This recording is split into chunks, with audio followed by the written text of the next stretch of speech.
first heard some of yesterday from Eric Hirschman, one of the White House's lawyers that Eastman spoke with. It was the day after. Eastman, I don't remember why he called me, and he texted me or called me, wanted to talk with me, and he said he couldn't reach others. And he started to ask me about something dealing with Georgia, preserving something potentially for appeal. And I said to him, "Are you out of your effing mind?" Right? He said, I only want to hear two words coming out of your mouth from now on. Orderly transition. And I just said, I don't want to hear any other effing words coming out of your mouth, no matter what, other than orderly transition. Repeat those words to me. And I treated him that easy. Eventually he said, orderly transition. I said, good, John. Now I'm going to give you the best free legal advice you're ever getting in your life. Get a great effing criminal defense lawyer. You're going to need it. And then I hung up on him. In just a moment, we'll be joined by Maryland Democratic Congressman Jamie Raskin, who serves on the committee. Right now, we want to take a closer look at another key item that the committee highlighted yesterday, namely fundraising emails like these, which the committee says brought in $250 million, $250 million in small dollar donations. The first one we could find went out early on the morning of November 5th, which was just 2 days after the election. The committee says they were being sent right up to the storming of the Capitol. In it, there's an image of the former president and vice president under the words Official Election Defense Fund. So right off the bat, you receive this thing in the mail, you're meant to think it has some sort of special authorization or stamp of approval. It says official. The text that follows certainly lends the impression that not only is it official, it's an actual thing already in existence, like an agency, ready to spring into action. Quoting now from this mailing, I've activated the Official Election Defense Fund, and I need every patriot, including you, to step up and make sure we have enough resources to protect the integrity of our election. We went to the Federal Election Commission's database on political committees and searched under Official Election Defense Fund. Here's what came back. Sorry, no candidates or committees have names that contain your search, Official Election Defense Fund. There's a good reason for that. It doesn't exist. I don't believe there is actually a fund called the Election Defense Fund. Is it fair to say that Election Defense Fund was another, I think we called it a marketing tactic? Yes. A marketing tactic. So those were two former Trump campaign staffers. The second one you just heard, who said the emails were a quote marketing tactic, is the campaign's former digital director. So they ought to know. The question is, marketing for what and for whom? At the bottom of the email is very small print. It reads, paid for by Trump Make America Great Again Committee, a joint fundraising committee authorized by and composed of Donald J. Trump for President, Inc., and the Republican National Committee. The committee's address is given as 725 Fifth Avenue here in Manhattan, and of course, wouldn't you know, that is Trump Tower. However, members of the Select Committee who have spoken about this are not alleging that this big chunk of cash simply went straight to Donald Trump. What they are saying is that very little of it went for what the fundraising emails claimed the money was for, namely, quoting from the email now, quote, to defend the integrity of our election. Instead, according to the committee, most of the money went to a political action committee the former president set up shortly after the election, not to election-related legal action.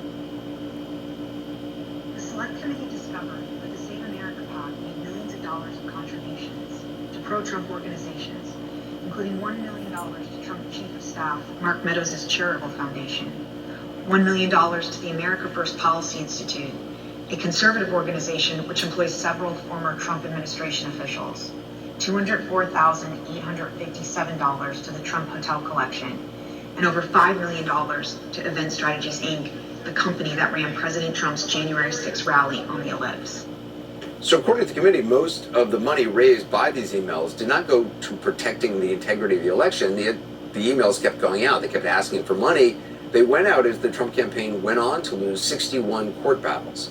And crucially, they kept going out even long after there was any chance at all for the money to have any impact at all, even if it had all gone to challenging the outcome, which the committee says it did not. And even though this all came as a bit of a surprise at the hearings yesterday, the questionable nature of the fundraising campaign was known at the time. Listen to this ad from Republicans for the Rule of Law, which began airing on December 11th. Beware of a new scam from Donald Trump targeting 2020 voters, requesting money to be used for an official election defense fund. Do not be fooled. Now, when asked about the committee's allegations, Trump spokeswoman Liz Harrington said in a text to CNN that the former president's, quote, political spending is totally synchronized with his goal of, quote, fixing our elections. Joining us now, committee member and Maryland Democratic Congressman Jamie Raskin.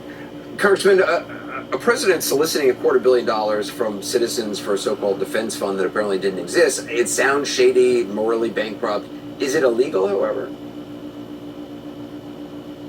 Well, let's start with this, Anderson. When it's a rule of political fundraising that when the election is over, the winner can continue to raise money, and will usually raise a lot of it, but the loser finds everything dry up immediately. It's just like a desert out there. But Donald Trump figured out a way to keep the spigots of money flowing even after he lost the election, and that was by claiming he had won the election and it was being stolen from him. And so they mobilized hundreds of millions of dollars, as you've discussed in that report quoting Amanda Wick, one of our investigators. Well, morally, ethically, politically, it's obviously deeply problematic. One would have to go back and see exactly what the campaign disclaimers say as people wrote checks to the campaign and offered their credit card contributions. And I've not done that, so I don't know specifically what the disclaimers are saying.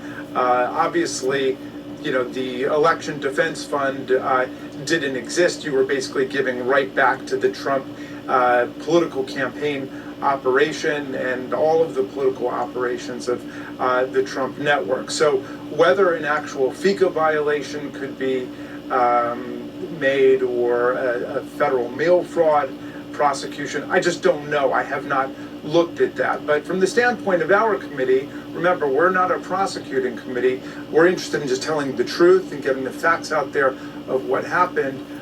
This is enough for us to be able to tell the public that the big lie was also a big scam, a big ripoff, as Zoe Lofgren put it. And, that at the very least is between Donald Trump and his followers. We just heard the clip from the former White House Attorney Eric Hirschman describing this conversation he had with the Trump attorney John Eastman. Now, Eastman's at the center of the plan to pressure Vice President Pence not to certify the election results. How big a piece is that effort in the larger puzzle that your committee is assembling of what the former president and his allies were up to in the days leading to the insurrection? Well, it's critical. All of these things do fit together like a jigsaw puzzle. We just discussed the money component to it, which was central because Donald Trump was raising huge amounts of money and he didn't want it to stop. And as you could see even from the report you just made, that money continued to go to different members in his political entourage, including Mark Meadows and others who were still supporting the Trump political network.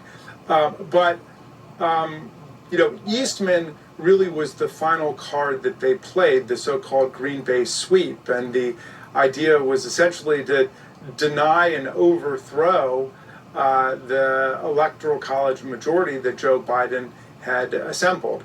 And to overthrow that required Vice President Pence to step outside of his proper constitutional role and function and declare unilateral lawless powers to nullify Electoral College votes that had been certified by the governors of the states and sent in. And then they thought that either Trump could be declared the winner in the Electoral College, or they could kick the whole thing into the House of Representatives for a so-called contingent election, which they knew Trump could win by virtue of the number of state delegations controlled in the House. Yeah, Congressman Raskin, I appreciate your time tonight. Thank you very much.